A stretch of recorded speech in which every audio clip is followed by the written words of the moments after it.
அனைவருக்கும் சலாம், வணக்கம். பாருங்க, உங்களுக்கு 2017ஆம் ஆண்டு பாஸ் பேப்பர் தொடர்ச்சியாக போகுது. அதுல நாங்க 1 தொடக்கம் 19 வினாக்கள், முதல் 19 பல்தேர்வு வினாக்கள் MCQ பாத்துக்கிறோம். சரியா? அதுல தொடர்ச்சியா பாருங்க, இன்றைக்குரிய வகுப்புல நாங்க 19வதுல இருந்து 50 முழுமையான இறுதி வினாக்களை பார்ப்போம். நாங்க முதல் 18 வினாக்களை கம்ப்ளீட்டா முடிச்சிட்டோம். 19ல இருந்து 50 வினாக்கள், உங்களுக்கு 32 வினாக்களை தொடர்ச்சியாக பார்த்து முடிப்போம். சரியா? அதன் அடிப்படையில பாருங்க, 19வது கேள்வி. உங்களுக்கு 19வது வினா கேட்கப்பட்டீங்க. LKS 37 ஏற்பாடுகள், நிகழத்தக்க பொறுப்புகள், நிகழத்தக்க சொத்துக்கள். இந்த நியமத்தின் அடிப்படையில நான் உங்களுக்கு ஏற்கனவே சொல்லியிருந்த விஷயம்தான். ஏற்பாடுகள், நிகழத்தக்க பொறுப்பு, அடுத்தது பொறுப்புகள். அதற்கான வேறுபாடுகள், பண்புகளை வச்சு கேட்கப்படலாம். அல்லது உங்களுக்கு ஏற்பாடு, அதற்கான உதாரணங்களை வச்சு கேட்கப்படலாம். அப்படி இல்லையா, ஒரு 2020ஆம் ஆண்டு பாஸ் பேப்பர் அதுக்கு முன்னுக்குள்ளது பார்த்தோம். ஏற்பாடுட பெருமதி அது கேட்கப்படலாம். ஒரு டி ஃபார்ம் அடிச்சு செய்யணும். சரியா? எனவே 19வது பாருங்க, LKS 37 ஏற்பாடுகள், நிகழத்தக்க பொறுப்புகள், நிகழத்தக்க சொத்துக்கள். இதுல கேட்கப்படக்கூடிய விஷயம் என்ன? முதலாவது ஏற்பாடு, நிகழத்தக்க பொறுப்புகள், அடுத்தது பொறுப்புகள்.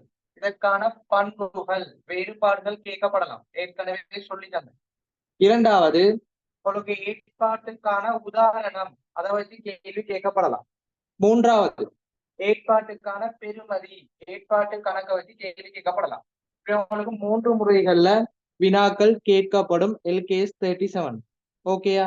இந்த வினாவை பாருங்க. LKS 37 இற்கமைய ஏற்பாடொன்றை இனங்காண்பதில் திருப்திப்படுத்த வேண்டிய நிபந்தனை அல்லது நிபந்தனைகள் எவை?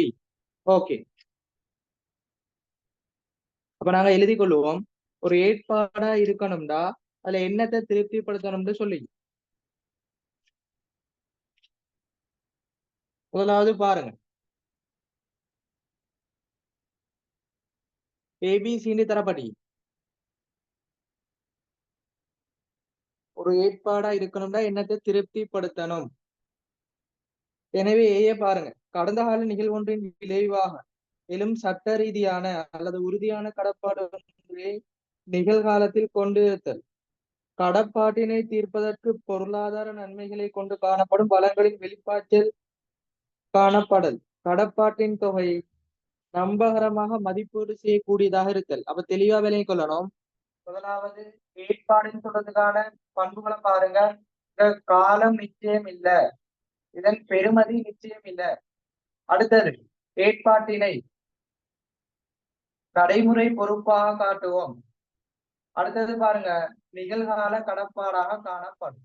இது ஏற்பாடுட பண்பு. நோமலா ஏற்பாடுனா என்ன? காலமும் பெருமதியும் நிச்சயமற்ற தொகை, நடைமுறை பொறுப்பாக காட்டணும், நிகழ்கால கடப்பாடு. இந்த ஏற்பாடு அதை நாங்க நிதி கூற்றுக்கள்ல இனங்காணணும்டா என்ன நிபந்தனையை கொண்டிருக்கணும், அதை எப்படி மாற்றம் அடையணும். இப்ப பாருங்க, எனவே ஏய பாருங்க. முதலாவது, ஏற்பாடு சொல்றது ஒரு நிகழ்காலத்துல காணப்படக்கூடிய கடப்பாடாக காணப்படணும். ஒரு கடந்த கால கொடுக்கல் வாங்கல் காரணமாக நிகழ்காலத்துல காணப்படக்கூடிய கடப்பாடாக இருக்கணும். முதலாவது, நிகழ்கால கடப்பாடாக காணப்படும். இரண்டாவது பாருங்க, அதுல பெருமதி நிச்சயமாக மதிப்பீடு செய்யக்கூடியதா இருக்கணும். ஆரம்பத்துல சொல்லிக்கிறேன், பெருமதி மதிப்பீடு செய்ய முடியாது. இது ஏற்பாடா மாறணும். நிதி கூற்றுக்கள்ல இனங்காணணும்டா அது பெருமதி நம்பகமாக அளவீடு செய்யக்கூடியதாக மாற்றம் அடையணும். இதான் உங்களுக்கு ஏற்கனவே பழைய பாஸ் பேப்பர்ல சொல்லி தந்துக்கிறேன். எனவே பெருமதி நம்பகரமாக மதிப்பிடக்கூடியதாக இருத்தல். அடுத்தது பாருங்க, இந்த கடப்பாட்டினை தீர்க்கும் போது உங்களோட வளங்கள்ற வெளிப்பாய்ச்சல், வளங்களின் மாற்றம், பரிமாற்றம் இடம்பெறணும். கடப்பாடினை தீர்க்கும் பொழுது வளங்களின் வெளிப்பாய்ச்சல்,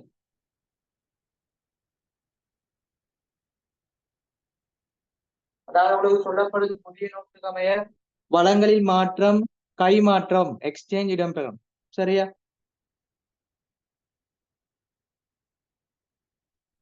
எனவே அதன் அடிப்படையில் ஆன்சரை பாருங்க.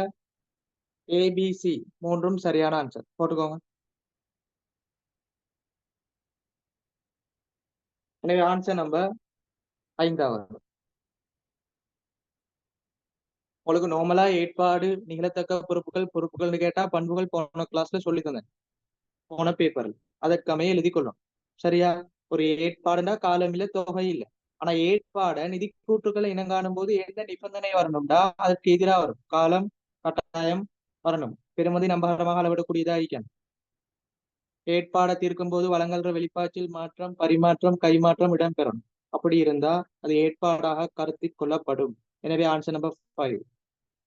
இது நியமத்துல காணப்படக்கூடிய விஷயம். கட்டாயம் அதன் அடிப்படையில என்ன செய்யணும், படிச்சு கொள்ளணும். எனவே எழுதிக்கோங்க. அடுத்த வினாக்கு போவோம்.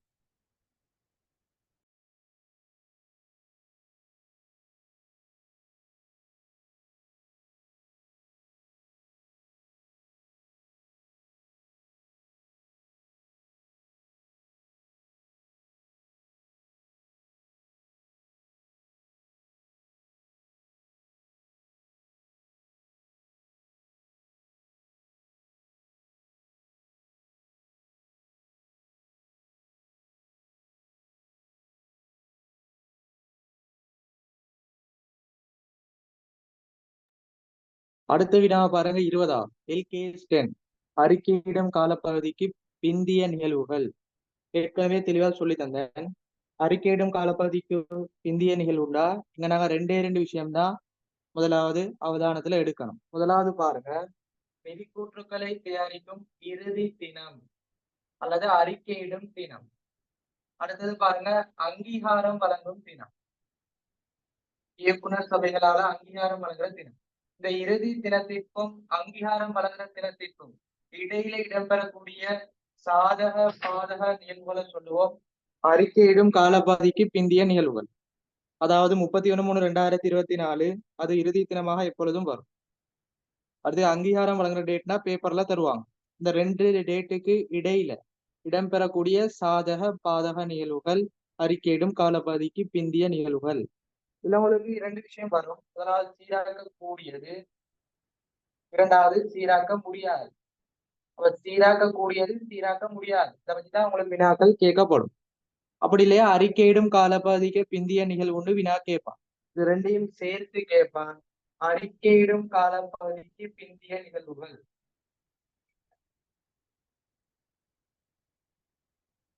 சரியா? ஒண்ணு சீராக்கக்கூடிய நிகழ்வு அல்லது சீராக்க முடியாத நிகழ்வு அல்லது இரண்டையும் சேர்த்து கேட்கலாம். அறிக்கையிடும் காலப்பகுதிக்கு பிந்திய நிகழ்வு. இதுல பாருங்க, சீராக்கக்கூடிய நிகழ்வுல கடன்பட்டோர் முறிவடைதல், இருப்புக்கள் கிரயத்திலும் பார்க்க குறைத்து விற்பனை செய்தல், நிறுவனம் தொடர்பாக தொடரப்பட்ட வழக்கு, ஒரு சொத்தொன்றின் உண்மை பெறுமதி அறிக்கையிடும் காலப்பகுதிக்கு பிந்திய தினத்துல தீர்மானிக்கப்படுது. இந்த 4 விடயங்களும் இறுதி தினத்துல நடைபெறணும். அதுல முடிவு அங்கீகாரம் வழங்குற டேட்டுக்கு முன்பு வரணும். அப்படி இருந்தா சீராக்கலாம். இது இல்லாம வரக்கூடிய அனைத்து நிகழ்வுகளும் சீராக்க முடியாது. சரியா?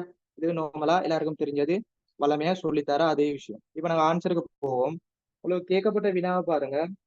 இறுதியில பாருங்க, மேற்கூறிய நிகழ்வுகளில் LK10 அறிக்கையிடல் காலப்பகுதிக்கு பிந்திய நிகழ்வுகளின் படி கம்பெனியின் 31/3/2017 முடிவடைந்த வருடத்துக்கான நிதி கூட்டுகளில் சீராக்க தேவையற்ற நிகழ்வு. இப்ப சீராக்க தேவையற்ற நிகழ்வு கேட்கப்பட்டுச்சு. பொதுவா அவங்களுக்கு சீராக்க தேவையற்ற நிகழ்வுண்டா சில விடயங்கள் தருவாங்க. அதுதான் மாறி மாறி வரும்.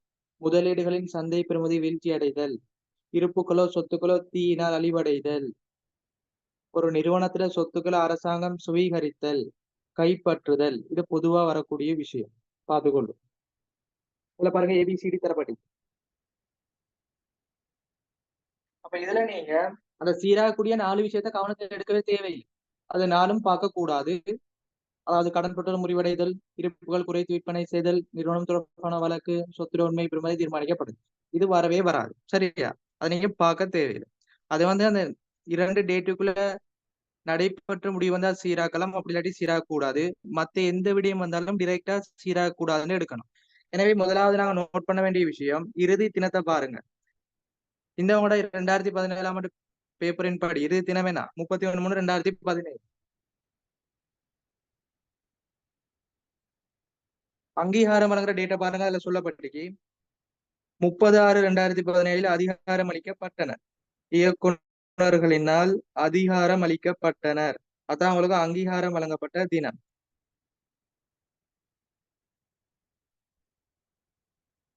ஓகே, இப்ப பாருங்க. முதலாவது 1/5/2017 இருந்து கம்பெனியின் முதலீட்டின் சந்தை பெறுமதி தொடர்ச்சியாக குறைந்து செல்கிறது. முதலீடுகளின் சந்தை பெறுமதி சீராக தேவையில்லை. அப்பதான் சொல்லியிருந்தேன். இரண்டாவது 1/3/2017 கடனுக்கு பொருட்களை வாங்கிய கடன்பட்டோர் ஒருவர் 19/5/2017 நீதிமன்றத்தினால் முறிவடைந்ததாக பிரகடனப்படுத்தப்பட்டனர். ஓகே, கடன்பட்டோர் முறிவடைதல் சீராக்க முடியும். அந்த டேட்டா பாருங்க, 1/3/2017. அப்ப 31/3/2017 அந்த இறுதி தினத்துல வருது. 19/5 அங்கீகாரம் வழங்குற டேட் அதுக்கு முன்னுக்கு வருது. எனவே இது சீராக்க கூடியது. சீராக்க முடியும். எனவே ஆன்சருக்கு வராது. அடுத்த சி 30/5/2017 ஏற்பட்ட தீ விபத்தினால் இருப்புகள் அழிவடைதல். அப்ப தெளிவா சொல்லித்தந்துட்டேன், இருப்புகள் அழிவடைதல் வராது. அடுத்து டிஏ பாருங்க. கம்பெனிக்கு சொந்தமான கட்டிடம் ஒன்று வீதி ஒன்று நிர்மாணிப்பதற்காக அரசாங்கத்தினால் பெற்றுக் கொள்ளப்பட்டது. இப்பதான் சொல்லி தந்தேன். இந்த சொல்லி தந்த 3 விஷயம் தான் அப்படி ஆன்சரா வருது. பொதுவா அந்த 3 விடயங்கள் தான் மாறி மாறி பாஸ் பேப்பர்ல போடப்படுது. இருப்புகளோ சொத்துக்களோ தீயினால் அழிவடைதல், ஒரு அரசாங்கமானது நிறுவனங்கள் சுவீகரித்தல், கைப்பற்றுதல், பெற்றுக்கொள்ளுதல், அப்படி இல்லையா முதலீடுகளில் சந்தை பெறுமதி வீழ்ச்சி அடைதல். எனவே ஏசிடி ஆன்சர். ஆன்சர் நம்ம போட்டுக்கோங்க. மூன்றாவது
இருபத்தி ஓராவது வினா கம்பெனில இருந்து கேட்கப்பட்டது. சரியா? உங்களுக்கு கம்பெனி நிதி கூற்றுக்கள்ல பொதுவாக வரக்கூடிய வினாக்கள் ஆண்டுக்குரிய லாபம், மொத்த முற்றுமுடங்கிய வருமானம், ஏனைய முற்றுமுடங்கிய வருமானம், அல்லது வரிக்கு முன் லாபம் வரலாம், நிறுத்தி வைத்துருவாயிடம் மீதி, உரிமை ஆண்மை போன்ற விடயங்கள் பொதுவாக வரலாம். இல்ல பாருங்க, இலாபம் மொத்த முற்றுமடங்கிய வருமானம். இப்ப அந்த சமன்பாடுகளை போட்டோம்னா ஆன்சர் வரும். முதலாவது போட்டுக்கோங்க இலாபம், ஆண்டுக்குரிய லாபம், அதாவது வரிக்கு பின் லாபம். அடுத்தது மொத்த முற்றுமடங்கிய வருமானம். உங்களுக்கு லாபம் சொல்லி தந்தீங்கன்னா பல முறைகள்ல கண்டுபிடிக்கலாம். தொடர்ச்சியாக சொல்லித்தர விஷயம் தரவுகளை அடிப்படையாக கொண்டு சமன்பாடு போடணும். முதலாவது லாபம்னு சொல்றது வருமான கூற்று அடிப்படையாக கொண்டு கண்டுபிடிக்கலாம். விற்பனை மைனஸ் விற்பனை கிரயம் மொத்த லாபம்.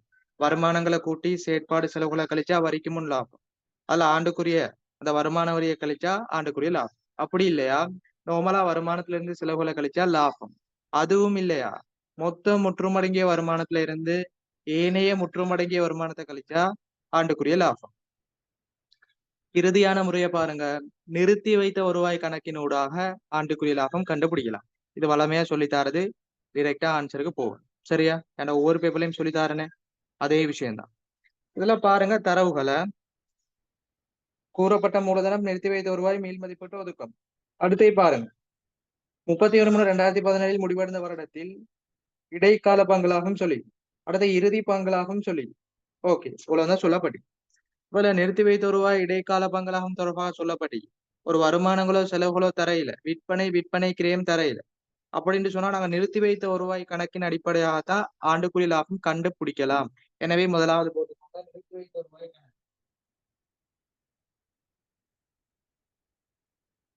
நிறுத்தி வைத்த வருவாய். அடுத்து பாருங்க மொத்த முற்றுமுடங்கிய வருமானத்தில் சமன்பாடு போடுங்க. ஏனைய முற்றுமுடங்கிய வருமானம் பிளஸ் ஆண்டுக்குரிய இலாபம். ரெண்டையும் கூட்டி எடுத்தோம்னா மொத்தம் முற்றுமடங்கிய வருமானம். ஏனைய முற்றுமடங்கிய வருமானம் என்று சொல்றது என்ன? ஏனைய முற்றுமடங்கிய வருமானம் என்று சொல்றது ஒரு சொத்துட முதல் தடவையில் வரக்கூடிய மிகையும் அதை ஈடு செய்யக்கூடிய மேல் மதிப்பீடும்.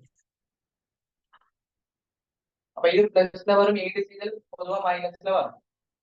அது தேறிய மீதி ஏனைய முற்றடக்கிய வருமானம். சொத்துட முதல் முறையில மேல் மதிப்பீடு செய்யும்போது இடம்பெறக்கூடிய மிகை, அடுத்தது ஈடு செய்யக்கூடிய பற்றாக்குறை, ரெண்டையும் சீராக்கம் செஞ்சோம்னா உங்களுக்கு ஏனைய முற்றடக்க வருமானம் வரும்.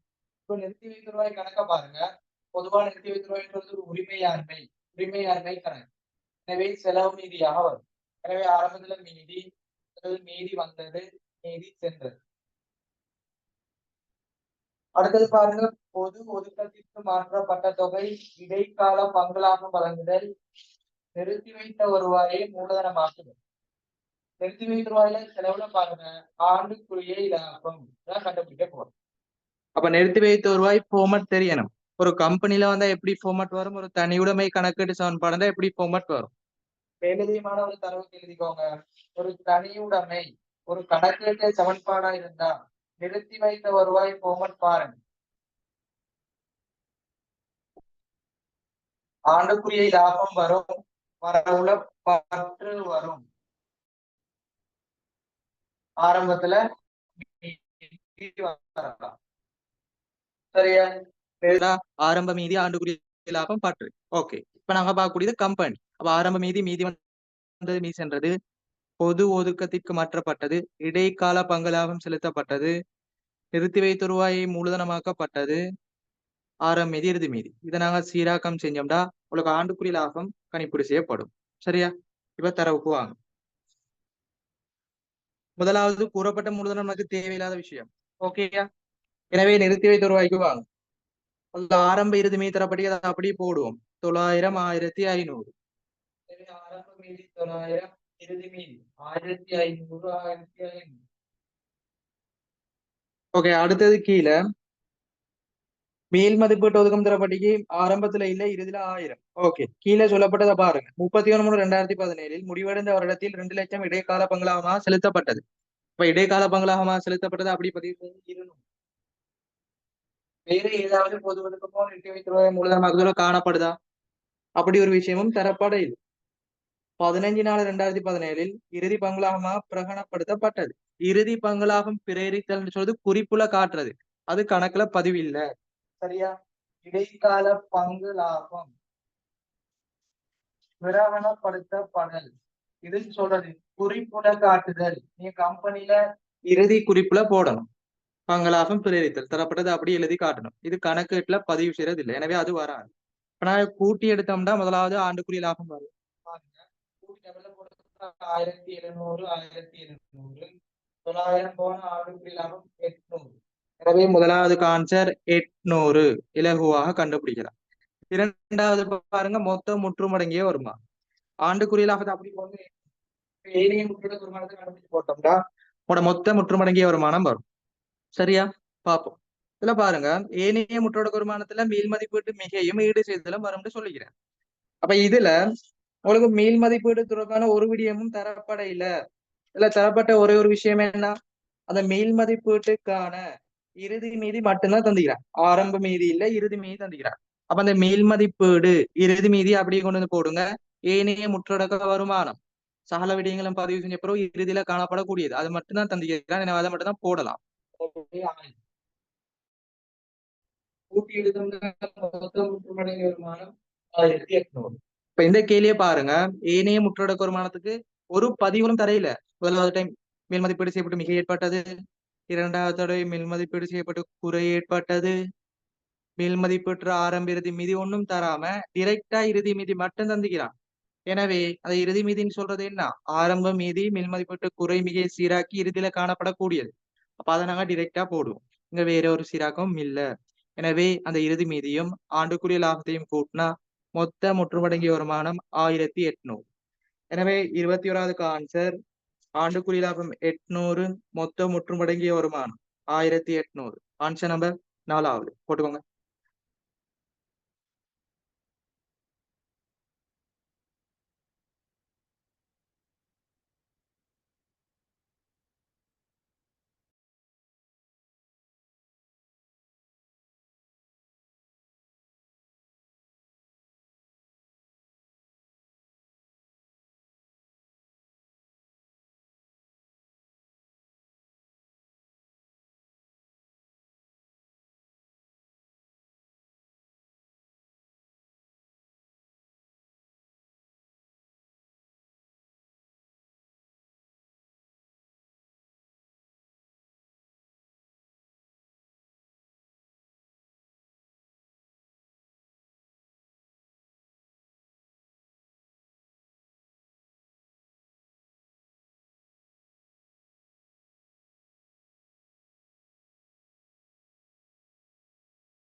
ஓகே, அடுத்தது பாருங்க 22வது. 22வது வினாவை பாருங்க. கூற்று கேள்விகள் தரப்படி, அதாவது கணக்கீட்டு விகிதங்கள். அடுத்த 23வது கணக்கீட்டு விகிதங்கள்ல கூற்று கேள்வி. இப்ப 2 வினாக்கள் தரப்படி, ரெண்டையும் பார்ப்போம். நார்மலா 22வது கணக்கு கேள்வி தரப்படி கணக்கீட்டு விகிதத்துல 23வது முழு கூற்று கேள்வி தரப்படி எப்படி கண்டுபிடிக்குதுன்னு பார்ப்போம். இரண்டையும் பார்ப்போம். முழு பொதுவா கணக்கீட்டு விகிதம் 2 வினாக்கள் கட்டாயம் வரும், 2 அல்லது 3 வினாக்கள் வரும். கணக்கும் வரலாம், நோட்ஸும் போடப்படலாம். ஏற்கனவே பார்த்த விஷயம் தான் திருப்பி பார்ப்போம். 22வது கேட்கப்பட்ட வினாக்கள் விரைவு விகிதம், சரக்கு புரள்வு விகிதம், அதாவது இருப்பு சுழற்சி விகிதம், அதான் சரக்கு புரள்வு விகிதம்னு சொல்லி. விரைவு விகிதம் தான் திரவ விகிதம். ஓகே,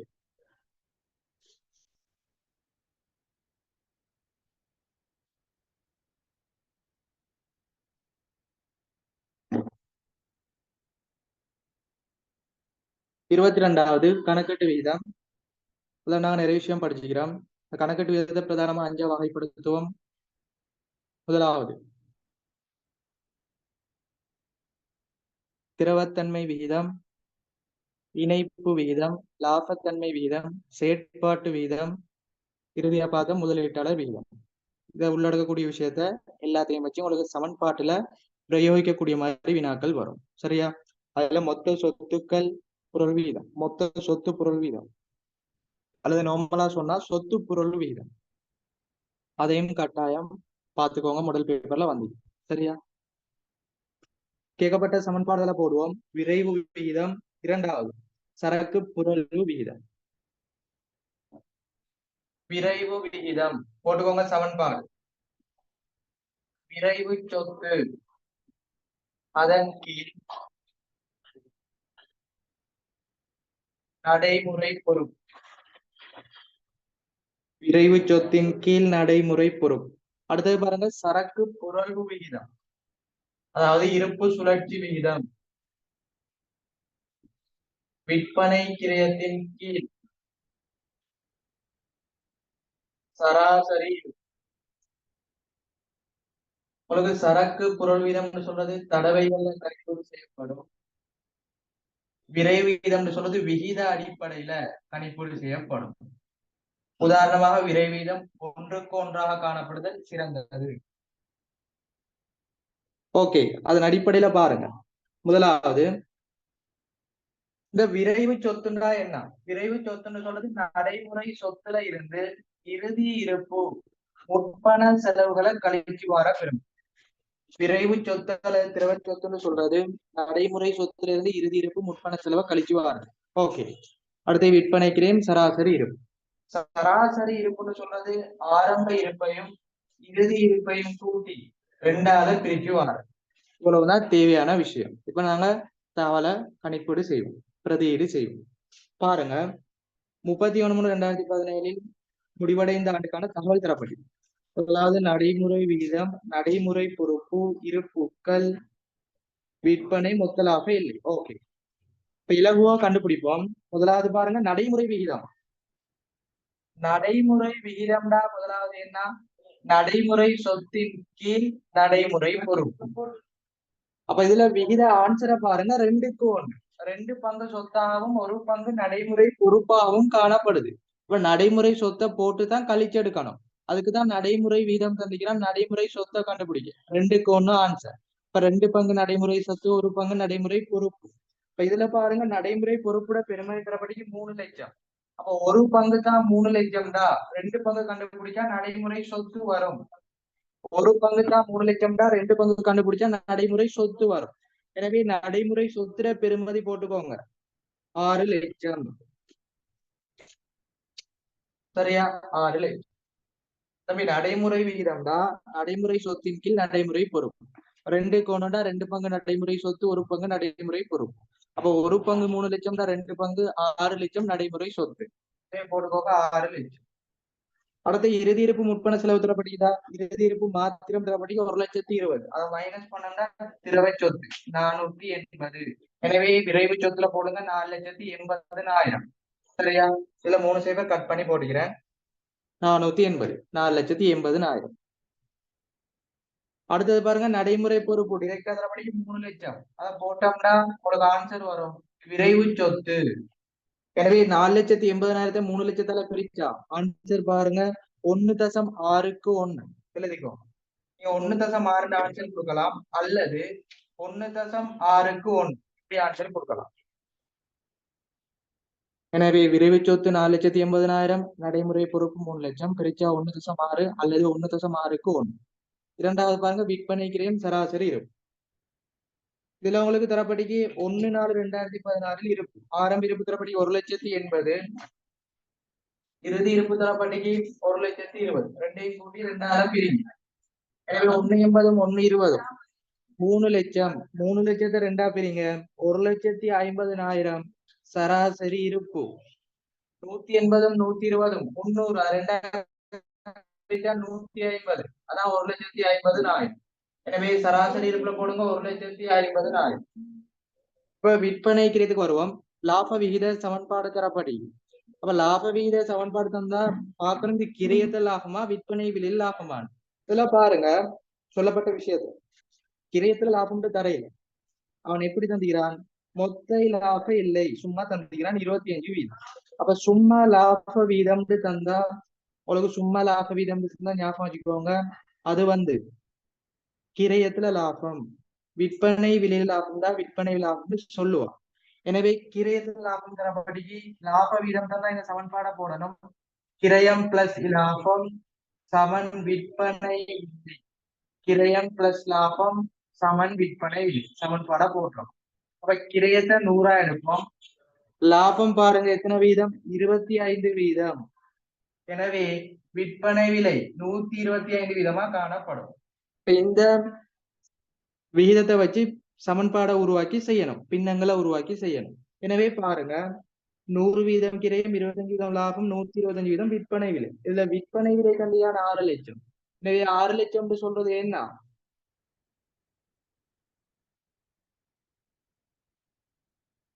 125%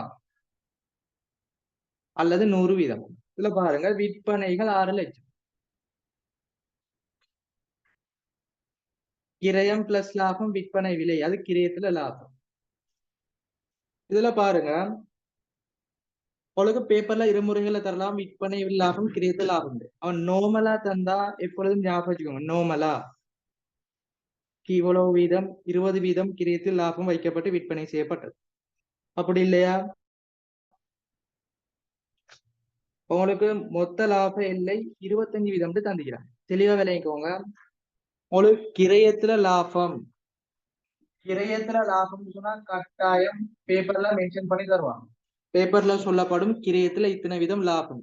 நோமலா தந்தா அது எப்பொழுதும் விற்பனை விலையில லாபம் எடுங்க. சரியா, இந்த கான்செப்டா விளைவிக்கோங்க. நோமலா தந்தா அது கிரயத்துல லாபம் எடுக்க இயலாது, அது கிரயத்துல லாபம் சொல்லப்பட்டிக்கணும். அப்படி இல்லையா சும்மா தந்தா அது விற்பனை விலையில லாபம். விற்பனை விலையில லாபம் தான் அதே போலதான் சமன்பாடு. கிரயம் பிளஸ் லாபம் சமன் விற்பனை விலை. அங்க கிரயத்தை 100 எடுத்த மாதிரி இங்க விற்பனை விலையை 100 எடுக்கணும். லாபம் 25% தான், கிரயம் 75% மாறி வரும். அப்ப இதுல மொத்த லாபம் இல்லைன்னு தரப்படி. சரியா, எனவே இந்த 25% சொல்றது விற்பனை விலையில லாபம். எனவே தெளிவா பாத்துக்கோங்க, விற்பனை தரப்படிக்கு 6 லட்சம். எனவே விற்பனை 100%. எனவே 100% தான் 6 லட்சம். நமக்கு தேவை கிரயம். எனவே 75% போடுங்க, 4,50,000 விற்பனை கிரயம். உங்களுக்கு கிரயத்தில் லாபம்டா கட்டாயம் சொல்லுவான். அப்படி சொல்லாம மொத்த லாபத்துல வீதம்னு சொன்னா அது விற்பனை விலையில் லாபம். எனவே 100% தான் 6 லட்சம் தான் தர, 75% விற்பனை கிரயம் 4,50,000. அதை மேல போடும். எனவே 4,50,000 1,50,000 பிரிச்சா 3 தடவைகள். சரியா, எனவே ஆன்சர் பாருங்க 1.6 அல்லது 3 தடவை. எனவே 22வது 4வது.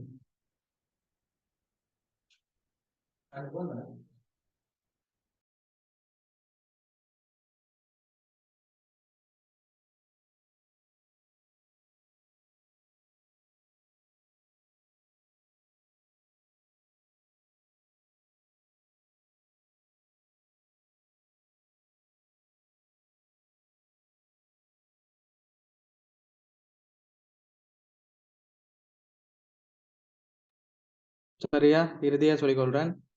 கிரயத்தில் லாபம் தான் சொல்லுவான், கிரயத்தில் இத்தனை லாபம். அப்படி சொல்லலாட்டி விற்பனையில் லாபம் எடுங்க. மொத்த லாபம் இல்லைனாலும் விற்பனை விலையில் லாபம். அதனாலதான் விற்பனை விலையை 100 எடுத்து 100க்கு 6 லட்சம் போட்டு கிரயம் 75 இருக்க பெருக்கி 4,50,000 கணிப்பீடு செஞ்சுக்கிறோம். இதெல்லாம் கொஞ்சம் கவனமா இருந்து சரி.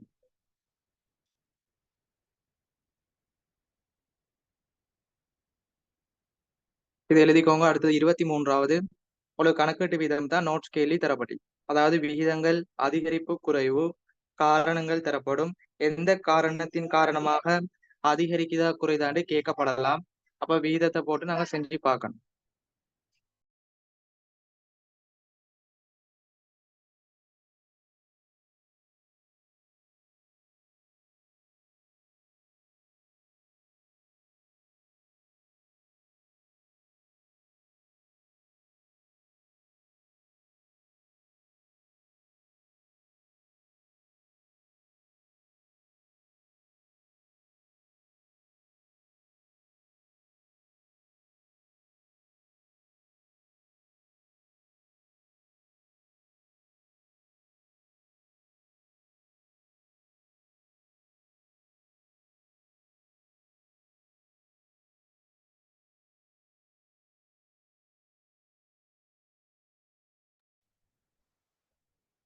ஓகே, பாருங்க.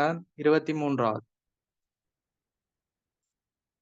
இந்த 23வது வினாவை கொஞ்சம் கவனமா பார்த்துக்கோங்க. கேட்கப்பட்ட கேள்வி, சில்லறை வியாபாரம் ஒன்றின் 31/3/2017 நடைமுறை விகிதம் ஏனைய காரணிகள் மாறாது இருக்கும் போது பின்வரும் கொடுக்கல் வாங்கலில் எது இவ்விகிதத்தில் குறைவை ஏற்படுத்தும்? ஓகே, அதாவது நடைமுறை விகிதத்தை போடும். நடைமுறை விகிதம் நடைமுறை விகிதம் சமன் நடைமுறை சொத்தின் கீழ் நடைமுறை பொறுப்பு.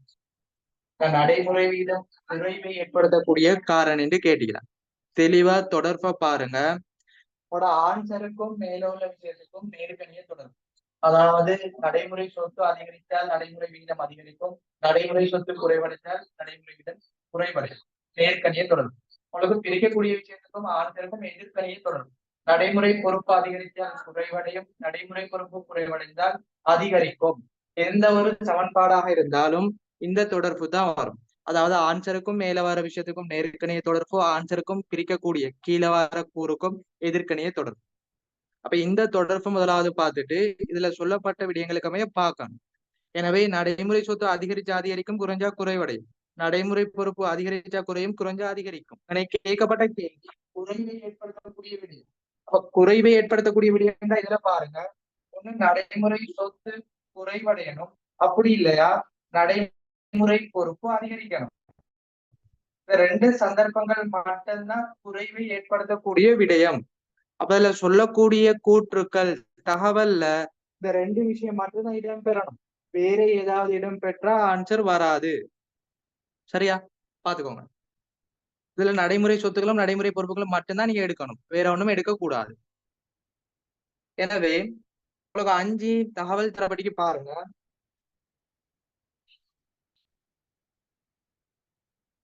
நீங்க உதாரண விடயங்கள்லாம் போட்டு எடுக்கணும். முதலாவது, பொருட்களின் விற்பனை ஒன்றுக்காக முற்பணம் ஒன்றை பெறல். பொருட்களின் விற்பனை ஒன்றுக்காக முற்பணம் ஒன்றை பெறல். முதலாவது பாருங்க, முற்பணம். சும்மா ஆரம்பத்துல ஒரு உதாரணம் போட்டு பார்ப்போம். ஆரம்பத்துல பாருங்க, நடைமுறை வீதம் சொல்றது எப்பொழுதும் 2க்கு 1ஆக காணப்படக்கூடியது சிறந்தது. நடைமுறை சொத்து 200, நடைமுறை பொறுப்பு 100ஆக காணப்படும். நடைமுறை விகிதம் 2க்கு 1ஆக காணப்படுதல் எப்பொழுதும் சிறந்தது. எனவே நடைமுறை சொத்து 200, நடைமுறை பொறுப்பு 100ஆக காணப்படும். இப்ப இத அடிப்படையா வச்சு உதாரணத்தை பார்க்கணும். உதாரணம் வந்தா கூட்டக்கூடியதை கூட்டி கழிச்சு விகிதத்தை வச்சு பார்க்கணும். இந்த 2க்கு 1க்கு குறைவை ஏற்படுத்தக்கூடிய விடயம் ஆன்சரா வரும்.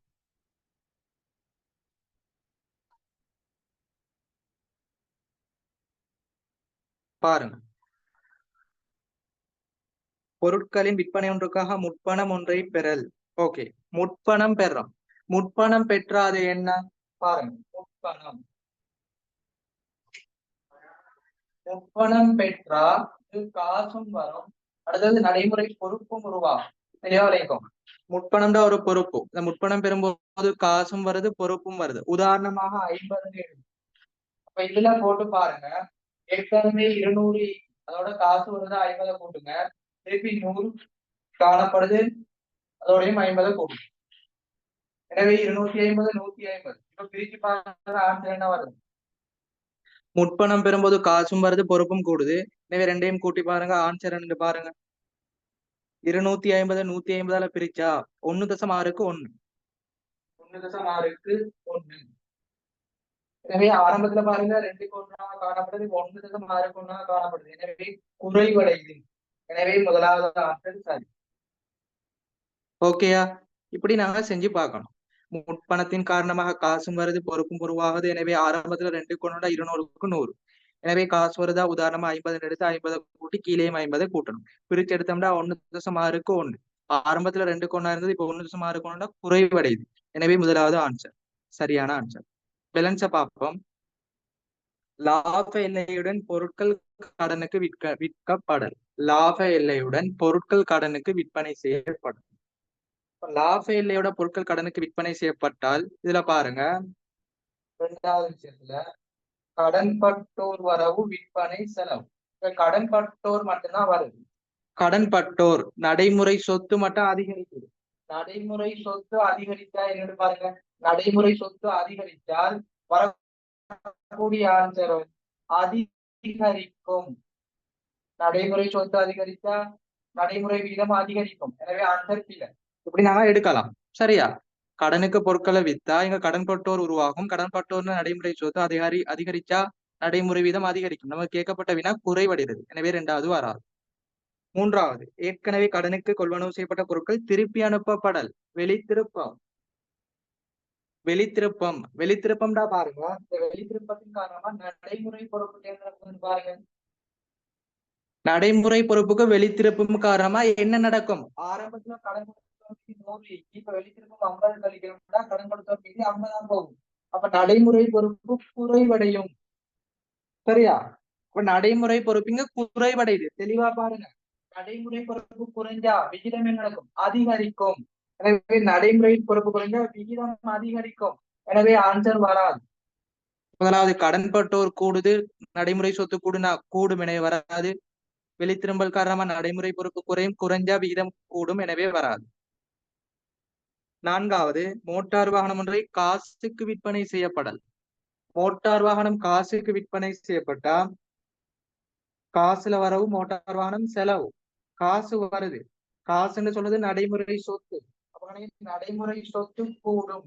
நடைமுறை சொத்து கூடும்னா விகிதம் கூடும். நிறைய ஆன்சர் கேட்கப்பட்டது விகிதம் குறைகிறது. இந்த 2 சந்தர்ப்பம் மட்டும்தான் வரும். இறுதியா பாருங்க, அஞ்சாவது, வங்கியிலிருந்து நீண்ட கால கடன் ஒன்றை பெற்றுக்கொள்ளல். நீண்ட கால கடனை பெற்றுக்கொள்ளல். இந்த நீண்ட கால கடனை பெறும்போது பாருங்க, காசு வருது, நீண்ட கால பொறுப்புகள் அதிகரிக்குது. இந்த நீண்ட கால பொறுப்பெல்லாம் எடுக்க இயலாது. நடைமுறை பொறுப்பு மட்டும்தான் எடுக்கணும். காசு அதிகரிக்குதா? காசு வருதுன்னா நடைமுறை சொத்து கூடும். நடைமுறை சொத்து கூட நடைமுறை விகிதம் கூடும். விகிதம் கூடும் ஆன்சர் கீழே. எனவே முதலாவது ஆன்சர் சரியானது. மற்ற தரப்பட்ட அனைத்து விடயங்கள் காரணமா விகிதம் கூடுது, எனவே ஆன்சர் கீழே. முதலாவது சொல்லப்பட்டது காரணமா காசும் கூடுது, நடைமுறை பொறுப்பு சொத்தும் கூடுது, பொறுப்பும் கூடுது. உதாரணம் போட்டு பார்த்தோம், விகிதம் பார்த்தா 1:6. எனவே முதலாவது ஆன்சர் சரி, ஆரம்பத்தோட குறைவாய். மற்ற கூறப்பட்ட சால விடயங்கள் காரணமாகவும் நடைமுறை வீதம் அதிகரிக்குது, எனவே ஆன்சர் வராது. எனவே ஆன்சர் நம்ம முதலாவது போட்டுக்கோங்க. இப்படிதான் நீங்க வீதங்கள் அதிகரிப்பு குறைவு வந்தா சமன்பாடை போட்டு தொடர்பு படுத்தி பார்க்கணும்.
ஓகே பாருங்க 24வது முகாமை கணக்கீடு தொடர்பான விஷயம்.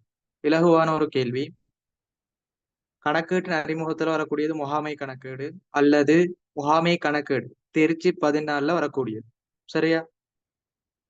பின் வருவனவற்றுள் எவை நிறுவனம் ஒன்றின் முகாமை கணக்கீடு தொழிற்பாட்டில் நிறைவேற்றப்படுத்தும் பணிகள். உங்களுக்கு சொல்லிட்டேன் 2019-20 அல்லது 21க்கு பிறகு வந்த பேப்பர் அந்த மாடல்ல தான் பேப்பர் வரும். இது ஓல்ட் சிலபஸ் மாடல்ல பேப்பர் வராது. நாங்க மேலதிகமான பயிற்சிக்காக இது செய்யறோம்.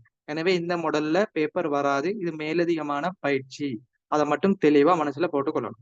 19-20ல வரக்கூடிய ஒரு மாடல் அல்லது 21-22-23 அதுல வரக்கூடிய ஒரு மாடல். அந்த ரெண்டு மாடல்ல ஒரு பேப்பர் தான் ஃபைனல் எக்ஸாமுக்கு வரும். இதுல பாருங்க முகாமை கணக்கீட்டின் பணிகள். முதலாவது முகாமை கணக்கீடுனா என்ன? ஒரு நிறுவனத்துல காணப்படக்கூடிய அனைத்து முகாமைத்துவ மட்டங்களும் திட்டமிடல், தீர்மானமெடுத்தல், பொறுப்பு கூறல் ஆகிய செயற்பாடுகளை மேற்கொள்வதற்கு நிதி மற்றும் நிதிசாரா தகவலை வழங்குதல் முகாமை கணக்கீடு. முகாமை கணக்கீட்ட பண்பு அல்லது முகாமை கணக்கீடு என்றால் என்ன? வரைவிலக்கணம். அதை வச்சு கேள்வி கேட்கப்படலாம். அப்படி இல்லையா முகாமை கணக்கீட்ட வெளியீடுகள். முதலாவது வரவு செலவு திட்டம் தயாரித்தல், பாதீடு தயாரித்தல். இரண்டாவது பொது மேந்தலை பகிர்வு கூற்று, எல்லை கிரைவியல் தொடர்பான தகவல், முதலீட்டு தீர்மானம் எடுப்பதற்கான தகவல் போன்ற விடயங்களை அடிப்படையாக கொண்டு கேட்கலாம். சரியா? எனவே பாருங்க இதுல ஏபிசிடி தரப்பட்டுச்சு.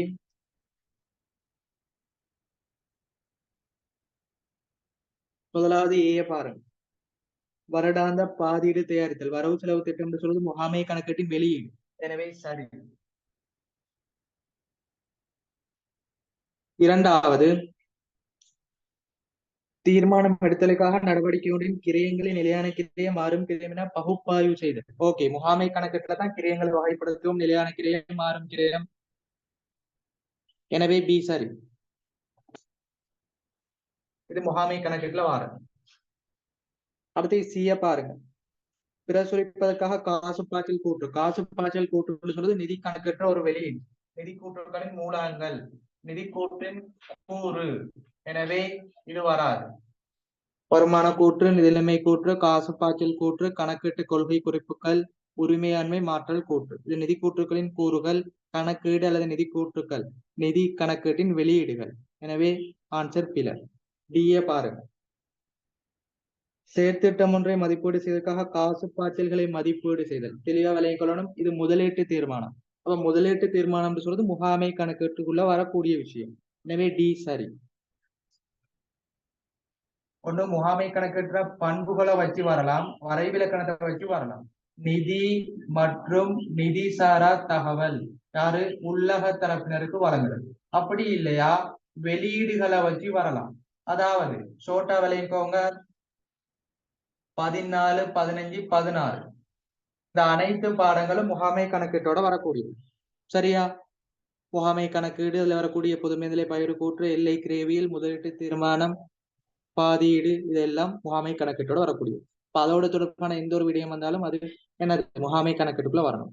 எனவே ஏ சரியான ஆன்சர். அடுத்தது பி சரியான ஆன்சர். அடுத்து சி பிழையானது. அடுத்து டி பாருங்க, முகாமை கணக்கீட்டுல வரக்கூடியது சரி. எனவே ஆன்சர் நம்ம பாருங்க ஏபிடி மூன்றாவது ஆன்சர்.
ஓகே பாருங்க, 25 26க்கு போவோம். முகாமை கணக்கீடு தொடர்பான விஷயம்.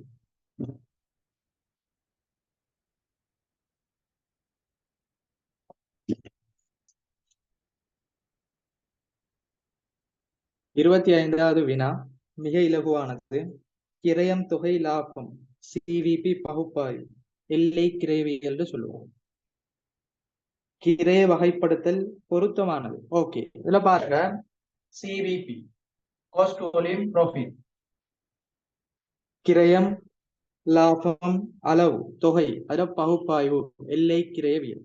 இந்த எல்லை கிரயவியல் பாடத்துக்குமே கிரயங்களை நாங்க ரெண்டா வகைப்படுத்துவோம். கிரயங்களை இரண்டாக வகைப்படுத்துவோம். முதலாவது எஃப்சி நிலையான கிரயம், இரண்டாவது மாறும் கிரயம் பிசி. இது ரெண்டு மட்டும்தான் வரும். நீங்க எல்லை கிரயவியல் பாடத்துல நிலையான கிரயம் மாறும் கிரயத்தை வச்சுதான் பொதுவா கணக்கு செய்யற. எனவே லாபம் தொகை கிரயம் லாபம் தொகை பகுப்பாய்வு அதன் அடிப்படையில கிரயங்களை வகைப்படுத்துறது இரண்டு முறைகள்ல, நிலையான கிரயம் மாறும் கிரயம். நோட் பண்ணிக்கோங்க. நேர்கிரயங்களோ நேரில் கிரயங்களோ அதெல்லாம் வராது. அது முகாமை கணக்கெட்டுல சொல்லி தந்தேன். 21 பாஸ் பேப்பர்லையும் சொல்லி தந்தேன். அதாவது இருப்பு மதிப்பீட்டுக்கமை எப்படி வகைப்படுத்துறது, நடத்தையின் அடிப்படையில் எப்படி வகைப்படுத்துறது, முகாமை கணக்கு. இப்ப இருப்பு மதிப்பீட்டுக்கமைய நேர்கிரயம் நேரில் கிரயம், நடத்தையின் அடிப்படையில மாறும் கிரயம் நிலையான கிரயம், அது முகாமை கணக்கெட்டுல வரக்கூடியது தனிப்பட்ட விஷயம். இது எல்லை கிரியவியல்ல ரெண்டு முறைகளை வகைப்படுத்தும், நிலையான கிரியம் மாறும் கிரியம். நோட்ஸ்ல அப்படியே போடப்படுகிறது. கிரியங்களானது நிலையான கிரியம் மாறும் கிரியம் என வகைப்படுத்தப்படும். ஓகே, எனவே 25வது ஆன்சர் நிலையான கிரியம் மாறும் கிரியம் போட்டுக்கோங்க. இதுல 5 ஆன்சர் தரப்படுகிறது. எனவே நிலையான கிரியம் மாறும் கிரியம் வரது கூடியதை ஆன்சர் பண்ணணும். முதலாவது நேர்கிரியம் நேரில் கிரியம் வராது. இரண்டாவது பாருங்க, தொடர்பற்ற கிரியம் சந்தர்ப்ப கிரியம் வராது. அடுத்து மூன்றாவது தொடர்புடைய கிரியம் வராது. அடுத்து நான்காவது தொடர்புடைய கிரியம். அஞ்சாவது பாருங்க, மாறும் கிரியம் நிலையான கிரியம் ஆன்சர். எனவே ஆன்சர் நம்பர் 5 மிக இலகுவானது. சரியா? முகாமை கணக்கீட்டுக்கு அமைய கிரியங்களை வகைப்படுத்தினா ரெண்டா வரும். ஒண்ணு இருப்பு மதிப்பீட்டுக்கு அமைய, அடுத்தது நடத்தையின் அடிப்படையில 2022 பாஸ் பேப்பர் சொல்லித்தாங்க. இருப்பு மதிப்பீட்டுக்கு அமைய நேர்கிரயம், இரண்டாவது நேரில் கிரயம் நோட்ஸ்ல போடப்பட்டது. நடத்தையின் அடிப்படையில மாறும் கிரயம் நிலையான கிரயம். ஆனா எல்லை கிரவியல் பாடம் இதுல டிரெக்டா சொல்லப்படுது, கிரயங்களை இரண்டாக வகைப்படுத்துவோம், நிலையான கிரயம் மாறும் கிரயம். எனவே ஆன்சர் நம்பர் 5 எழுதிக்கோங்க. அடுத்தது போவோம்.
ஓகே, அடுத்த வினாக்கு போவோம். 26வது மேந்திலை பகிர்வு கூற்று தொடர்ச்சியான முறையில் வரக்கூடிய வினா.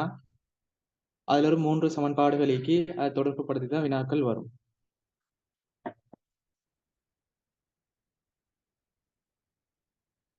உங்களுக்கு பார்ட் 1 பார்ட் 2ல மேந்திலை பகிர்வு கூற்று பொதுவா வாரது.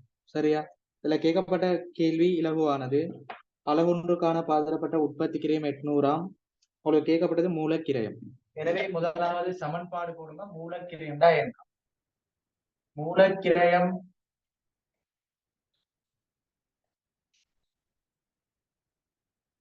மூலக்கிரயம் சமன் உற்பத்தி கிரயத்துல இருந்து உற்பத்தி மேந்தலையை கழிச்சு வந்தா மூலக்கிரயம் வரும்.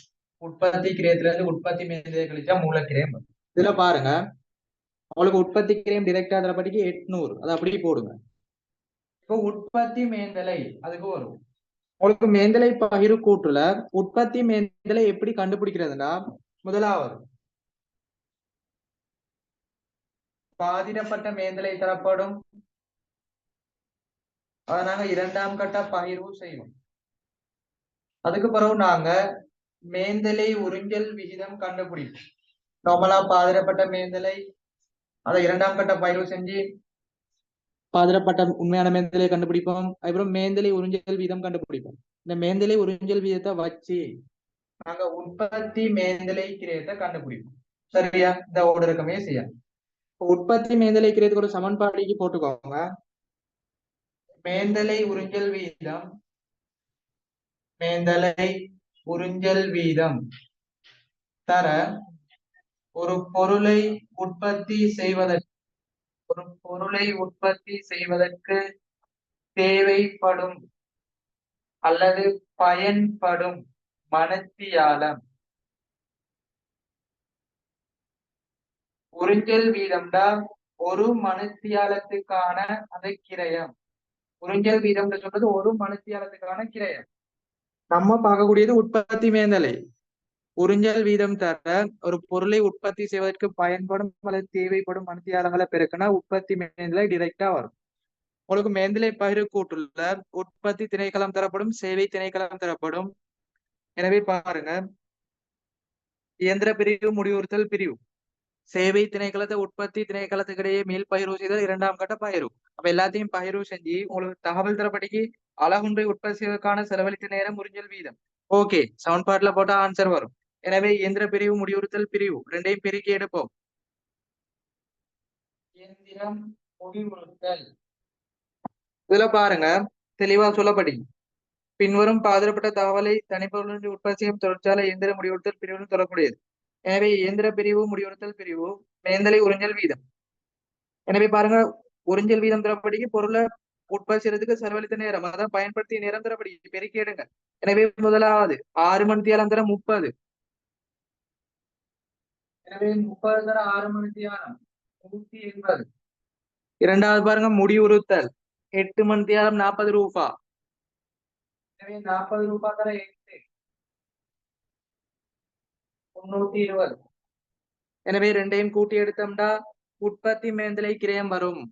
எனவே 180 320 ஆகியும்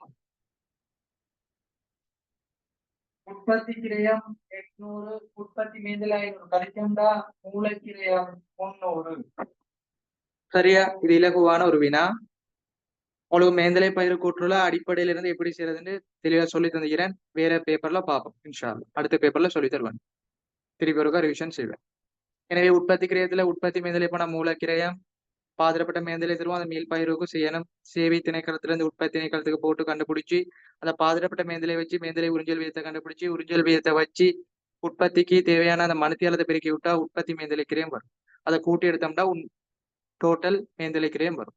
உற்பத்தி கிரயத்துல இருந்து மேந்தலை கழிச்சா மூலக்கிரயம். எனவே மூலக்கிரயம் கண்டுபிடிக்கணும், 800 போடுங்க. உற்பத்தி மேந்தலை கண்டுபிடிக்கணும். சமன்பாடு உறிஞ்சல் வீதம் தர ஒரு பொருளை உற்பத்தி செய்வதற்கு பயன்படும் அல்லது தேவைப்படும் மணித்தியாலம் டிரெக்டா தரப்படிக்கு பெருக்கி எடுத்தோம்டா 500 கழிச்சோம்டா 300. எனவே ஆன்சர் 300 போட்டுக்கோங்க. ஆன்சர் நம்பர் 1 போட்டுக்கோங்க, முதலாவது.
ஓகே, அடுத்து வினா பாருங்க.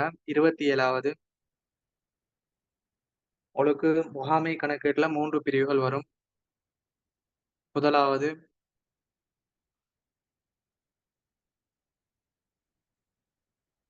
நாங்க பார்க்கக்கூடிய விஷயம் முதலாவது இருப்பு மட்டங்கள், இருப்பு கட்டுப்பாட்டு கிரேம் இஓக்யூ. இரண்டாவது கூலி கிரேம் துறப்பா, மேந்திலை கிரேம் துறப்பா. எனவே இந்த கேள்வியை பாருங்க, 27வது கூலி கிரேம் துறப்பா கேட்கப்பட்டு.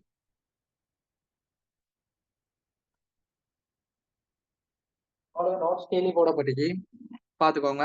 இல்ல போடக்கூடிய நோட்ஸ் கேள்வி அப்படி போடப்படலாம், மாத்தி போடலாம்.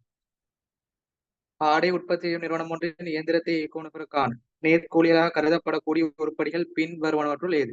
ஓகே, முதலாவது பாருங்க, கூலி அல்லது சம்பளம். கூலி அல்லது சம்பளம் சொல்றது முதலாவது என்னங்க, டோட்டல் பண்ணிவார். முதலாவது பாருங்க, அடிப்படை சம்பளம். இரண்டாவது மேலதிக நேர கொடுப்பனவு.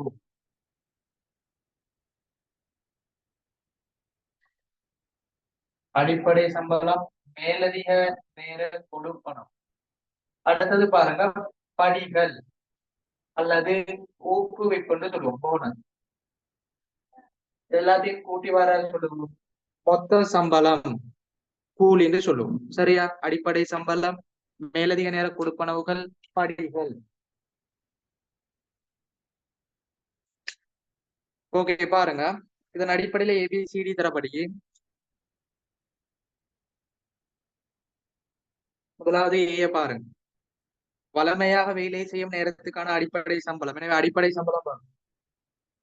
வளமையா உங்களுக்கு ஒரு டைம் தரப்படி, வேலை நாட்கள் தரப்படி. இந்த வேலை நாட்கள்ல ஒரு நாள்ல 8 மணி தியாலங்கள் வேலை செய்யணும். வாரத்துக்கு 5 நாட்கள் 8 மணி தியாலம் வேலை செய்யணும்டா அது சொல்லுவோம் அடிப்படை சம்பளம். வளமையான நாட்களுக்கு வேலை செய்யறது. ஒரு நாளைக்கு 8 மணி தியாலம், மண்டே டு ஃப்ரைடே 5 நாள் வேலை செய்யணும். இப்ப 40 மணி தியாலம் அடிப்படை சம்பளம். அதுக்கு மேலதிகமா நீங்க ஓவர் டைம் எடுத்து செஞ்சா அது மேலதிக நேரம் கொடுக்கணும். எனவே இரண்டாவது உற்பத்தி செய்யப்பட்ட அலகுகளின் எண்ணிக்கையின் அடிப்படையிலான ஊக்குவிப்பு கொடுக்கணும். ஊக்குவிப்புன்னு சொல்றது என்ன, ஒரு படிகள். அடுத்து பாருங்க, சி விசேட கட்டளை ஒன்றுக்காக மேலதிக நேரத்திற்கு கூடுதல் கொடுப்பனவு. ஓகே, மேலதிக நேரம் கொடுப்பனவுனா விசேடமா கட்டணம் வழங்கப்படும். மேலதிகமா நீங்க செஞ்சீங்கன்னா அதுக்கு அமைய மனத்தியாலத்துக்கு இவ்வளவு தருவாங்க. எனவே சி மேலதிக நேர கொடுப்பனவு. அடுத்து டிய பாருங்க, வைத்தியசாலை ஒன்றில் அனுமதிக்கப்பட்டிருந்த வழங்கப்படும் மருத்துவ கொடுப்பனவு. இங்க மருத்துவ கொடுப்பனவு எல்லாம் வராது.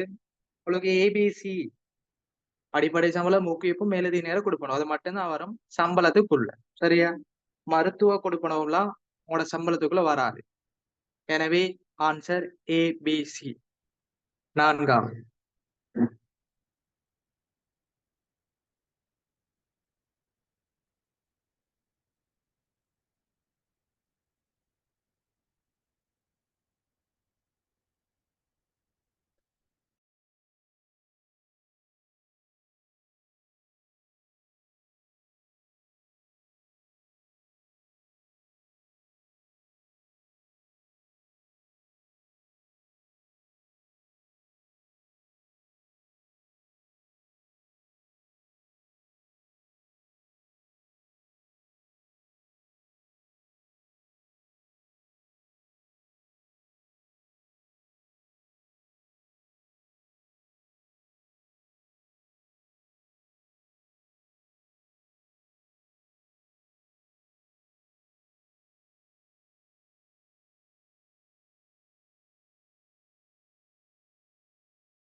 அடுத்த வினாவை பாருங்க. 28வது. இயோக்யூ, கட்டளை கிரயம், இருப்பு வைத்தற் கிரயம் அதோட தொடர்பான விஷயம். தொடர்ச்சியா பார்க்கக்கூடிய இலகுவான ஒரு வினா.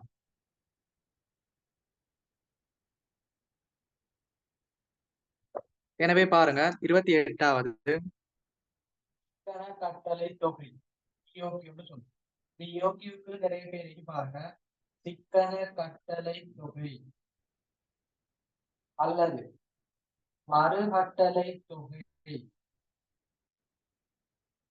அல்லது பொருளாதார கட்டளை கணியம்.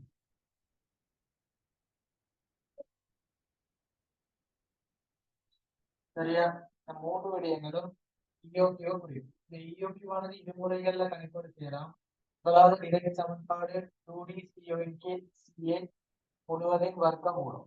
அப்படி இல்லையா உச்ச இருப்பு மட்டம், அந்த உச்ச இருப்பு மட்ட சமன்பாடு அடிப்படையாக கொண்டு இயோக்கிய கணிப்பீடு செய்யலாம். உச்ச இருப்பு மட்டம் அந்த சமன்பாடை வச்சு கண்டுபிடிக்கலாம். இரண்டாவது பாருங்க வருடாந்த கட்டளை கிரயம்னா மொத்த கட்டளை கிரயம்.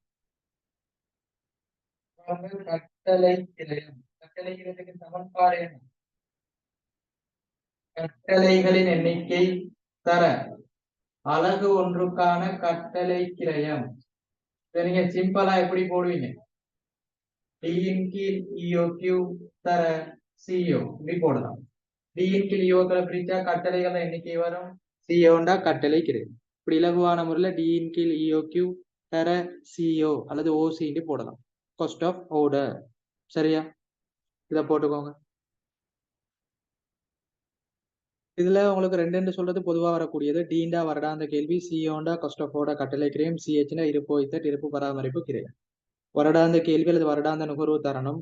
காலாண்டு மாதம் தரப்பட்டா வருடாந்தம் கணிப்பீடு செஞ்சு அதை கண்டுபிடிச்சு தான் செய்யணும். அப்படி இல்லாட்டி ஆன்சர் பிழையாக வரும்.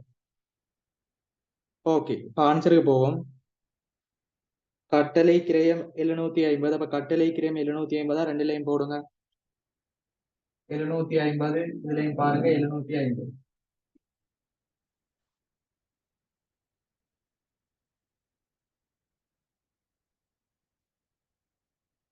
அடுத்தது பாருங்க இருப்பு வைத்தற் கிரயம் 10. எனவே இருப்பு வைத்தற் கிரயம் கீழே போடும். அடுத்தது 2 அப்படியே வரும். டி கட்டளை வருடாந்த கேள்வி. இதுல பாருங்க மாதாந்த கேள்வி தான் படிக்க தெளிவா சொன்னேன். மந்த்லி. டின்னு சொல்றது வருடாந்தம். அப்ப இது ஒரு மாதம், இது 12 மாதம். அப்போ ஒரு மாதம் தரப்படிக்கு நாங்க ஆண்டுக்கு கணிப்பீடு செஞ்சுதான் போடணும். எனவே பாருங்க 5000 அலகுகள் மந்த்லி. எனவே 12ஆல பெருக்கி எடுங்க. ஆண்டுக்குரிய கேள்வி வரும், ஆண்டுக்குரிய நுகர்வு வரும் 60,000. இப்ப மேல போடுங்க 60,000. இப்ப 2 தர 60,000 தர 750 அதன் கீழ் 10 பிரிச்சு எடுத்தோம்னா ஆன்சர் 2 தர 60,000 தர 750 அதன் கீழ் 10 போட்டுக்கோங்க. வர்க்க மூலம் அதுக்குள்ள ஆன்சர் வரும். பெருக்கி 10ஆல பிரிங்க. உங்களுக்கு இப்படி ஆன்சர் வரும். இப்ப நாங்க இதை வர்க்க மூலத்தை இல்லாமக்கி கொடுக்கணும். எப்படி வர்க்க மூலம் இல்லாமக்கி கொடுக்கறது? 2 சைபரை கட் பண்ணி ஒரு சைபர், அடுத்த 2 சைபரை கட் பண்ணி ஒரு சைபர். 900க்கான வர்க்க மூலம் எவ்வளவு? 30. எனவே 3000 அலகுகள். சரியா? அப்படி இல்லையா கால்குலேட்டர்ல வர்க்க மூல குறியீடு அடிச்சீங்கன்னா டைரக்டா ஆன்சர் வரும். 2 தர 60,000 தர 750 அதன் கீழ் 10ண்டா இந்த ஆன்சர் வரும். அதை வர்க்க மூலம் இல்லாம ஆக்குறது. வர்க்கம் தான் ஒரு பெருமதி, அதே பெருமதியால பெருக்கி வாருது. எனவே 2 சைபர் கட் பண்ணி ஒரு சைபர், இந்த 2 சைபர் சுருக்கி ஒரு சைபர். 900க்கான வர்க்கம் மூலம் 30. எனவே 3000 அலகுகள். அடுத்தே பாருங்க கட்டளை கிரயம். டி தரப்படிக்கு 60,000 அதன் கீழ் EOQ 3000 தர 750. சரி. எனவே இப்ப ஆன்சரை பார்த்தோம்னா கட்டளைகள எண்ணிக்கை வரும் 20. மேல போடும். எனவே டிரெக்டா ஆன்சர் 20 தர 750 போட்டுக்கோங்க. 15,000 ரூபாய்.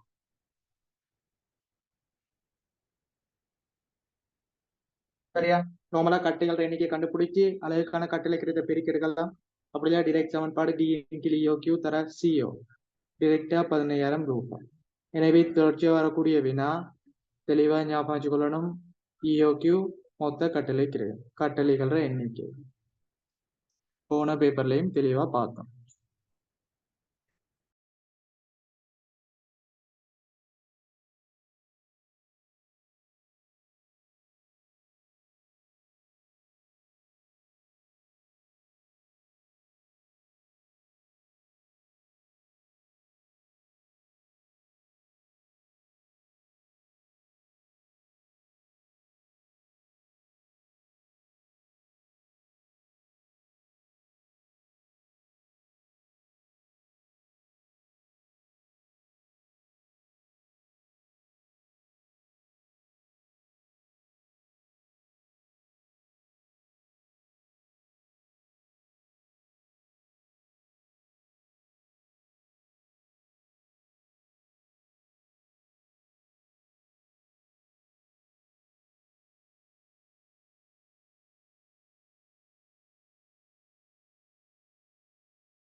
அடுத்த வினாவை பாருங்க.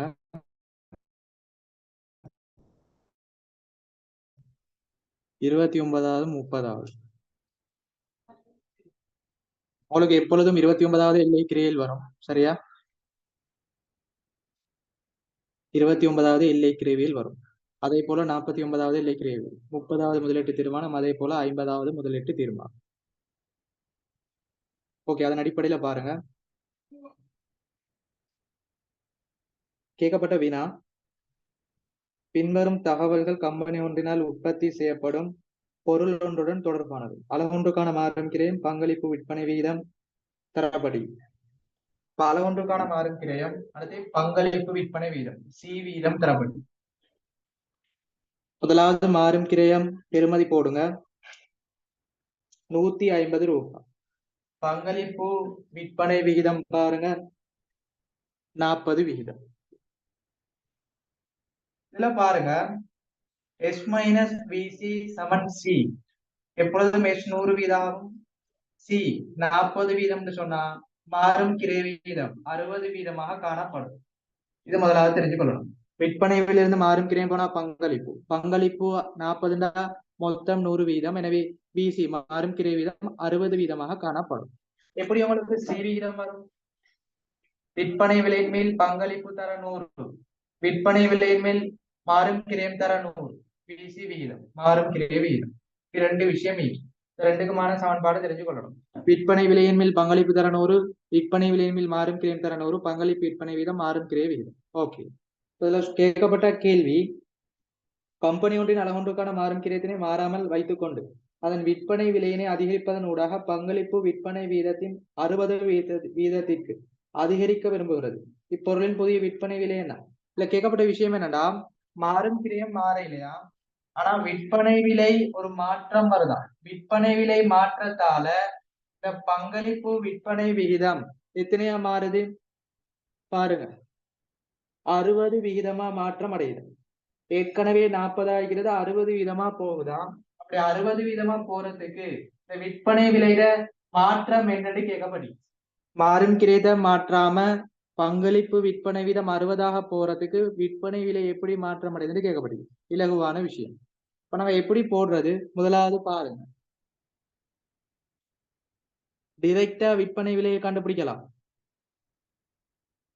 இதுல உங்களுக்கு தெளிவா சொல்லி தந்துட்டேன். விற்பனை விலை 100 வீதம், மாறும் கிரயம் 60 வீதம், பங்களிப்பு 40 வீதம். நான் பங்களிப்பு 40ன்னு தந்ததால 100ல 60 போனா 40 போனா 60 வீதம் டிரெக்டா எடுக்கலாம்.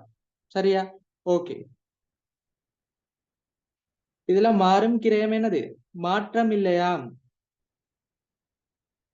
இதுல பாருங்க, முதலாவது சொல்லப்பட்டிக்கு மாறும் கிரயம் 60 வீதம்.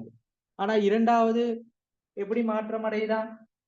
விற்பனை விலை மாறும் கிரயம் சி இரண்டாவது சி வந்து 60 போகுதான். அப்ப விசி என்ன போகும்? 40 போகும். எஸ் 100 போகும். இதா ஆரம்பத்துல காணப்படுறது. இரண்டாவது சி வந்து 60 போகுதுன்னா விசி 40 போகும். சரியா? அப்ப இப்ப விசி எத்தனை வீதம்? 40 வீதம். தெளிவா விளங்கிக்கணும். ஆரம்பத்துல பங்களிப்பு விற்பனை வீதம் 40 ஆகிக்கிறது தான் 60 மாற்றம் அடையணும்டா விற்பனை விலையில அதிகரிப்பு என்னன்னு கேட்டுக்கிறார். அப்ப இப்ப மாறும் கிரிய மாற்றம் இல்லையா? அதை அப்படியே வச்சுக்கொள்ளலாம். 150 வச்சுக்கொள்ளணும்டா இப்ப மாறும் கிரிய வீதத்துல பெருமதி என்ன? 60 பங்களிப்பா இருந்தா மாறும் கிரிய வீதம் 40 மாறும். எனவே 40 வீதம் தான் 150 ரூபாய். எனவே 40 வீதம் தான் 150 ரூபாய்டா நமக்கு தேவையானது விற்பனை விலை 100 வீதம் தேவை. பெருக்கி எடுத்தோம்டா ஆன்சர் சிம்பிளானது. ஆரம்பத்துல பங்களிப்பு வீதம் 40 சமன்பாடை போட்டோம். எஸ் மைனஸ் விசி சமன் சி. 40 பங்களிப்புன்னா 60 விசி. இப்ப 150 அப்படியே வைக்கணும். மாற்றம் இல்லையா? என்ன மாறுது? பங்களிப்பு விற்பனை வீதம் 40ல இருந்து 60 மாறுது. அப்ப இப்ப பங்களிப்பு 60னா விசி எத்தனையா போகும்? 40 போகும். ஏன்னா 100ல 60 போனா 40. எனவே 40 வீதம் தான் 150. நமக்கு தேவையானது விற்பனை விலை 100ஆல பெருக்குங்க. எனவே ஆன்சர் போட்டுங்க 375. எனவே விற்பனை விலை எப்படி போகும்? 375 ரூபாவாக மாற்றம் அடையும். எனவே 29வது ஆன்சர் 375. 5வது ஆன்சர். இப்படி இலகுவான முறையில கண்டுபிடிக்கணும். சிம்பிளானது. அதற்கு உங்களுக்கு இந்த விடயங்கள் தெரிஞ்சு கொள்ளணும். நோட் பண்ணிக்கோங்க. அடுத்து 30வது முதலீட்டு தீர்மானத்துக்கு போவோம்.